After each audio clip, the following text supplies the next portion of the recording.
Halo para pejuang pendidikan, selamat datang di Edu5, ruang santai tapi sangat bermakna.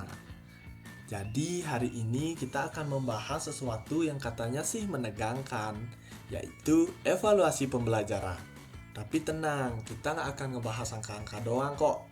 Karena nyatanya evaluasi tidak cuma soal menilai, tetapi memahami.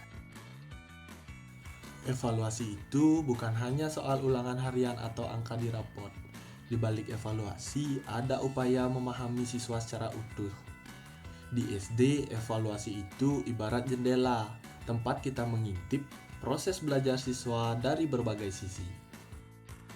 Jadi, evaluasi diibaratkan adalah sebuah kompas dalam proses pembelajaran. Di sini ada 3 aspek, yaitu diagnostik, yaitu mengetahui kesulitan siswa di awal.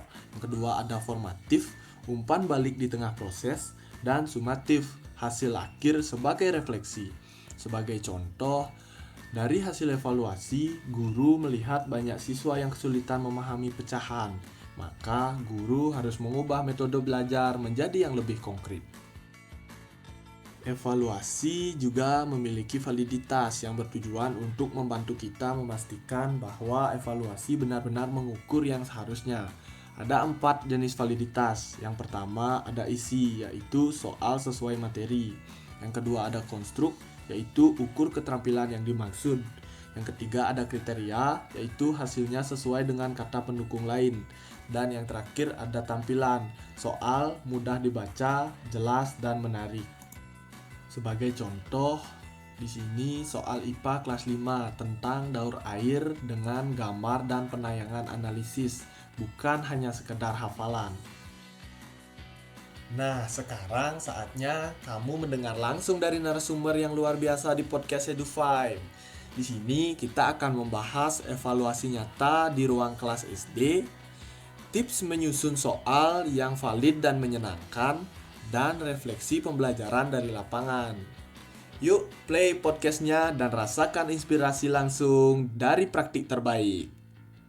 Halo guru muda squad, kembali lagi bersama kami di Edu5. Tempatnya calon guru muda SD ngobrolin dunia pendidikan dengan cara yang fun dan pastinya nggak ngebosenin. Yes, bener banget. Balik lagi bareng aku Ayu Dan aku Adit.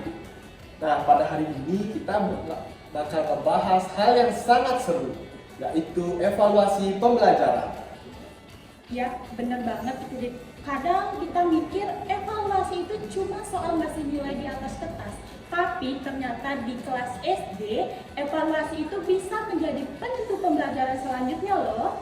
Nah, betul sekali Ayu. Banyak guru-guru yang memandang remeh evaluasi pembelajaran.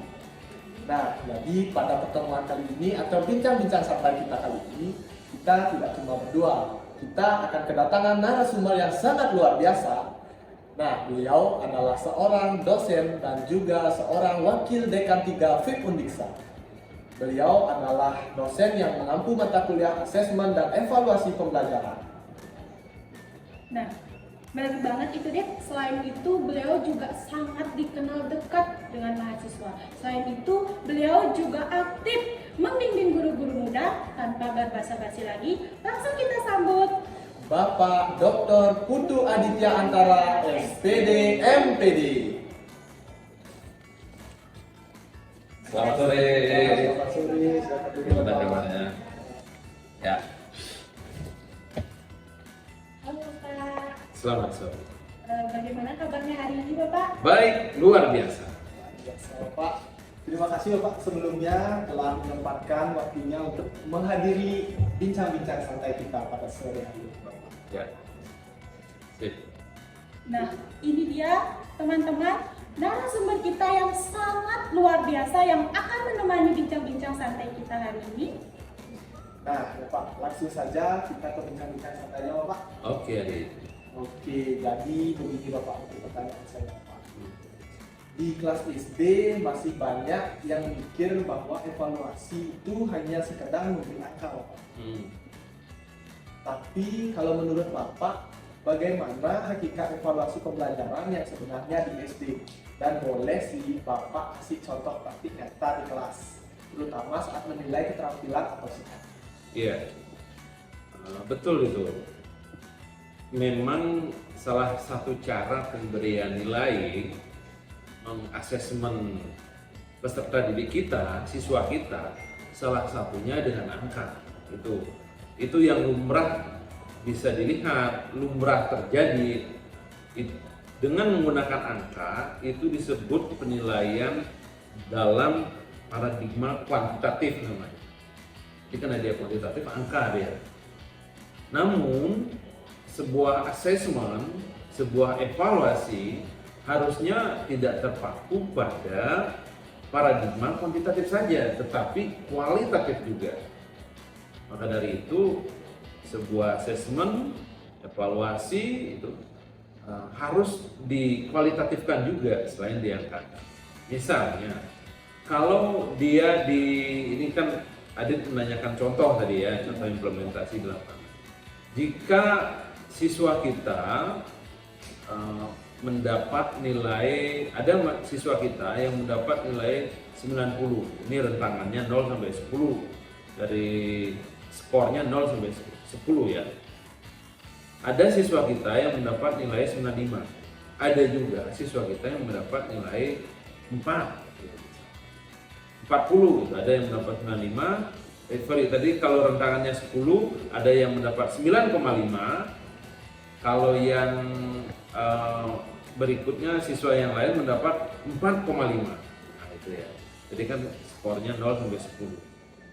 Nah, jika ada yang seperti ini, harusnya kelas itu dinilai juga dengan paradigma kualitatif. Dikategorikan dia, dikriteriakan dia. Jika siswa kita mendapat nilai rentangan antara 8 sampai 10, ya terkategori sangat baik, itu misalnya. Ya, lalu kalau dia mendapatkan nilai 1 atau 2, sangat tidak baik. Atau dibagi 3 saja misalkan, baik, sedang, tidak baik. Kalau umpamanya skor 8 sampai 10 itu kita kategorikan baik. Kalau di tengah-tengahnya kita kategorikan sedang. Kalau misalkan ada siswa kita seperti saya katakan tadi, ada yang mendapat nilai 1 atau 2, itu tidak baik. Istilah baik, sedang, dan tidak baik ini disebut dengan paradigma kualitatif. Tadi yang dengan skor 9,5 atau 2 atau 4 itu namanya paradigma kualitatif. Itu jadi harus lengkap kita membuat sebuah penilaian pada peserta.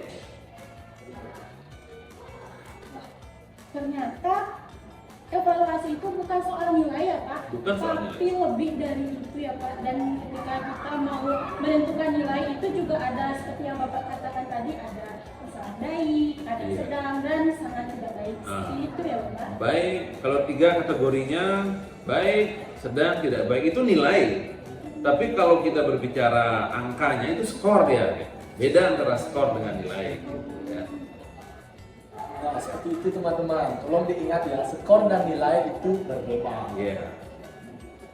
Nah, bisa kita lanjutkan Bapak? Ya, Kita ngomongin tentang praktik di kelas. praktik di kelas. Ya, kadang ada siswa yang aktif sekali Bapak, tapi kadang ada juga yang cenderung pasif sekali. Ya, tidak aktif ya. Ya, bagaimana evaluasi bisa digunakan secara fungsional untuk membantu guru merancang strategi mengajar untuk pembelajaran berikutnya. Ya, Mungkin Bapak bisa sharing pengalaman atau saat Bapak dan juga dosen-dosen lain memanfaatkan hasil evaluasi untuk memperbaiki pendekatan. ya betul. Dalam pemberian nilai yang sebelumnya diawali dari perancangan dan implementasi praktek pembelajaran yang diakhiri misalkan dengan evaluasi atau asesmen, ranah berpikir siswa itu, ranah otak siswa itu harus harus dipetakan dulu. Ada kognitif, afektif, psikomotor. Tentang misalkan keaktifan tadi yang Adit katakan, bagaimana keaktifan siswa kita itu tergolong pada ranah afektif. Ya, penilaian pada ranah afektif. apakah siswa kita aktif, apakah siswa kita pasif.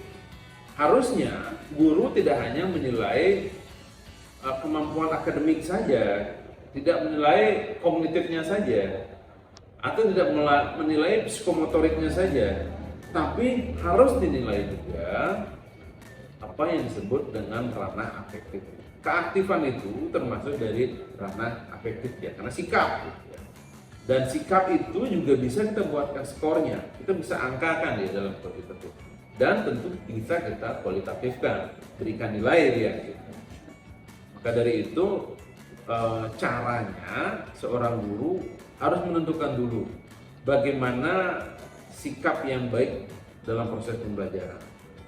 Guru harus membuat rubrik ini tentang penilaian otentik, itu harus menggunakan rubrik dia, salah satunya itu yang bagus. Kalau siswa kita menunjukkan perilaku yang bagus-bagus, ketika dia di kelas bagus, ketika di pembelajaran bagus, nah nanti kita berikan skor yang kriterianya tinggi juga. Kalau dia tidak aktif, justru pasif, nanti skornya kita buat. Apa gunanya memberikan skor tinggi dan rendah dan memberikan penilaian kriteria sangat baik dan sangat tidak baik itu misalnya? Ini untuk kita evaluasi program pembelajaran kita. Apakah program pembelajaran kita berhasil atau tidak? Kalau dari sisi asesmen, apakah penilaian kita ini bisa membuat sebuah kebijakan nggak buat siswa kita? Kalau dari sisi asesmen, seandainya sikap atau keaktifan siswa kita rendah, tidak baik misalkan kategorinya itu sangat tidak baik, kita harus membuat kesimpulan atau keputusan bagaimana di periode pertemuan yang akan datang. Apa yang harus kita lakukan agar pembelajaran itu berhasil, agar tujuan pembelajaran itu tercapai, atau agar skor sikap siswa kita yang tadinya nggak aktif atau pertemuan minggu lalunya, bagaimana caranya agar minggu depan itu lebih aktif dan skornya bisa naik dari sisi penilaian sikapnya. Ini yang penting.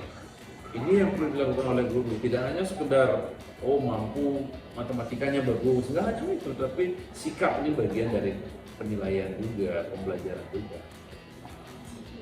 Berarti evaluasi itu bisa kita bilang sebagai kompas ya Pak bagi guru, di mana mereka itu nanti menentukan pembelajaran selanjutnya. Gitu ya Pak? Iya betul.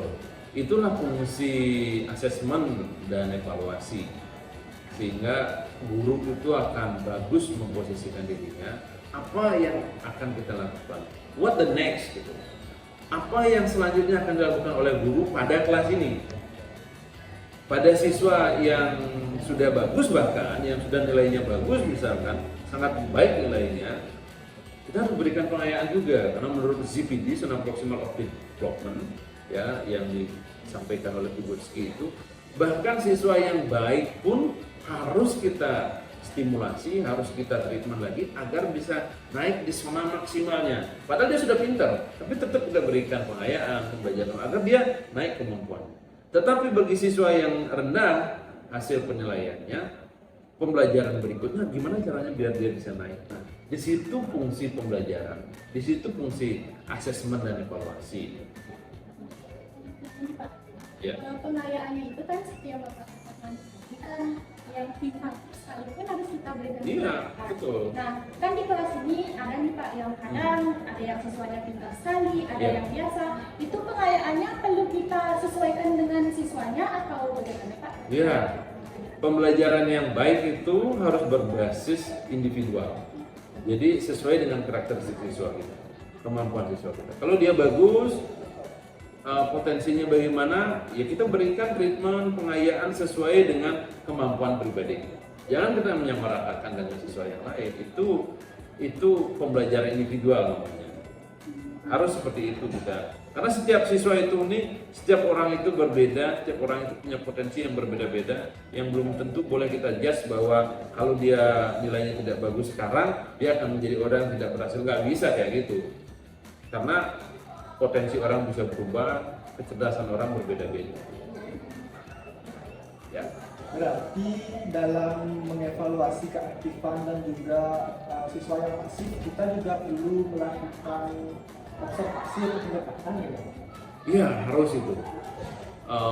Di situ fungsi asesmen. Ketika kita melakukan asesmen penilaian ke siswa kita, jika dia tergolong rendah sikapnya dari hasil penilaian kita, oh dia keaktifannya tidak bagus nih, rendah nih nilai skornya.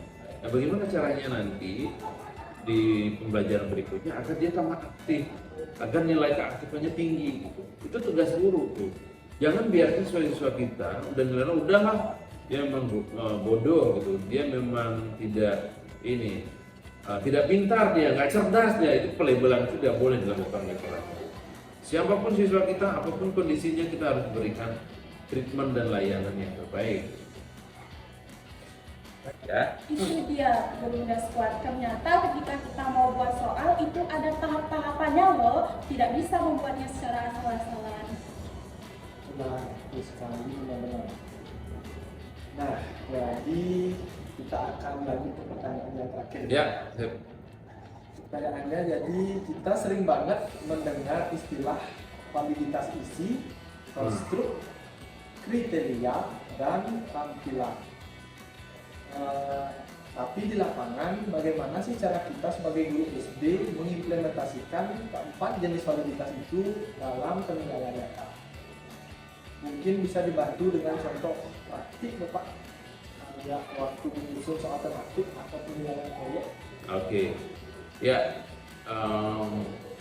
untuk membuat penilaian atau soal itu harus kita pikirkan berbagai hal. Tampilannya, kriterianya, lalu bagaimana penilaian terhadap soal kita itu, kualitas isinya. Itu penting kita lakukan agar soal kita benar-benar menggambarkan tujuan pembelajaran, atau soal itu benar-benar mengukur dari materi yang kita ajarkan. Kalau tentang isinya, kualitas isi, soal yang kita buat itu harus bisa mengukur materi yang sudah pernah kita sampaikan. Itu seperti saya katakan tadi, kalau guru sedang menyampaikan materi bisa memahami bilangan genap dan ganjil, yang menjadi tentang itu kita akan nilai. Kalau kita menilai penjumlahan udah nggak cocok dia, itu namanya kualitas isi, itu sederhananya. Tampilannya seperti apa? Nah, validitas tampilannya seperti apa? Dilihatlah apakah soal kita ini ribet nggak? Buat soal yang semenarik mungkin, yang mudah dibaca oleh siswa kita. Saya kalau tadi menugaskan, kalau materi tentang penjumlahan 2 tambah 2 sama dengan 4, membuat bangunan, buat gambar bangunan, dia harus menambahkan berapa di situ. Nah, soal EC itu akan sangat bagus untuk mendapat respon siswa seberapa jauh pengetahuan dan pemahaman mereka. Di situ akan bisa kita lihat nanti. Itu untuk kualitas tampilan, biar bagus, enak untuk dilihat. Kalau amburadul acak-acak, nggak bisa enak dilihat, nggak mau mereka jawab dengan bagus. Nah, kriteria misalkan, ada beberapa kriteria yang harus masuk. Indikatornya terjawab nggak, lalu tujuan pembelajarannya terjawab nggak. Semua hal harus dipikirkan sehingga materi dari soal yang kita buat itu bisa menggambarkan proses pembelajaran yang kita lakukan dari kurikulum, materi dasar, tujuan, program pembelajaran harus bisa tercover itu semua. Kalau tidak tercover berarti soal kita nggak bagus. Itu caranya. Harus tercapai itu semua. Iya.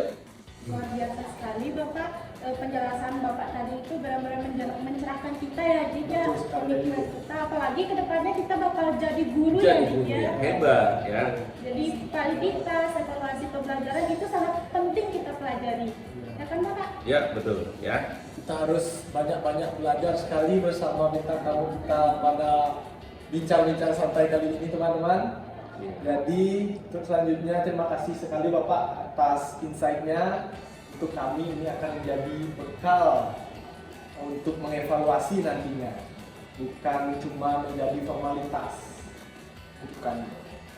Nah, Guru Muda Squad, itu dia obrolan bincang-bincang santai kita hari ini. Nah, tidak terasa waktu berjalan, semoga setelah ini kamu bisa menyusun evaluasi yang bukan sekedar menilai, tapi belum tentu membimbing siswa untuk masa depan. Ya. Dan ingat, evaluasi yang baik adalah evaluasi yang membuat guru dan siswanya sama-sama bertumbuh. Nah, kalau guru muda sekuat punya pengalaman atau tantangan soal evaluasi di kelas, bisa juga loh share ke kita di DM ataupun di platform podcast ini. Nah, mungkin sekian dulu bincang-bincang santai pada sore hari ini. Terasa ya waktunya berjalan, padahal seru banget ya. Iya, seru banget. Apalagi Bincang-bincang bersama. penjelasan bapaknya sangat-sangat luar biasa Iya, ya, Dit, ya. betul sekali. Jadi pada bincang-bincang santai kita kali ini akan kita tutup dengan sebuah jargon, Bapak.